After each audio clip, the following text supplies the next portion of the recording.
Hey guys, Josh here again with Windy City Equipment. Hey listen, I know I already completed another series and started a new series, but I wanted to backtrack a little bit because I realized now that there is a very important video that I had missed in how to run a successful service company. Alright, and that video is retaining your good employees. Okay, and if you're fortunate enough, like I am, to view every single one of your employees as too good to let go or too good to lose, then this will pertain to everybody within your organization. But a lot of companies are always going to have those employees or those technicians, like in my field, that you just never ever want to lose because they're such a valuable asset to your organization. Now, when I say valuable asset, I think it's important that you know exactly what I mean about this. Okay, so you can have the best technician in the world, or the best employee skilled in one specific trade in the world, but if their entire character and personality doesn't encompass exactly what you're looking for in the organization, then that's a different conversation. But when you find the whole package and you find employees that really make the engine run in your company, you need to retain those employees. Now, obviously there is a lot to be said about paying a good, honest wage. You don't want to overpay. You want to know exactly what somebody is worth and pay them that, because if you overpay, there's no more room for growth opportunities, or at least not in the near future, which is what most employees are looking for. They want annual raises and things like that, and if you overpay right out the gates, then those annual raises can go bye-bye.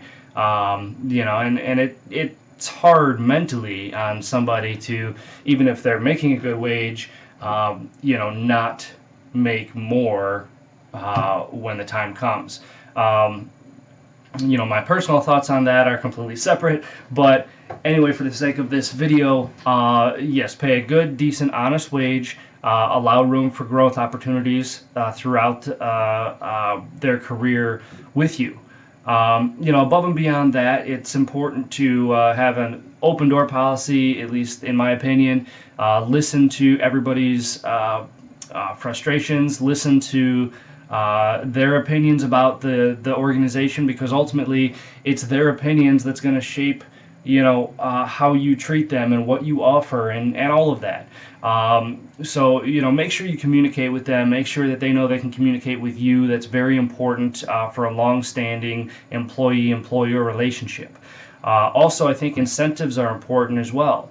Being rewarded for going above and beyond what they're asked to do, because that not only gets more performance out of them, but it also shows them that, hey, if you give me more performance, you get more. So that's really important, and there's a lot of other things that go into it as well, but I think the most important thing is to listen. To listen to them, listen to what their needs are, and then do your own evaluation. What is this employee or what is this technician actually worth, and what do they actually contribute? Because they may have a completely different mindset, and they may think that they contribute more than they actually do.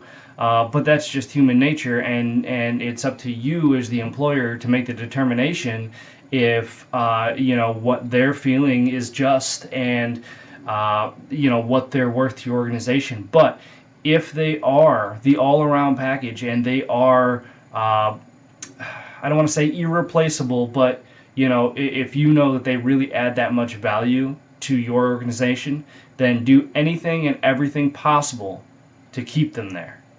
All right, so that's what I wanted to say. Again, sorry I missed it, but anyway, stay tuned. Next week we'll kick it back off again with the series that we're working on now, a career as a service technician. All right, thanks again, guys, and we'll catch you next week.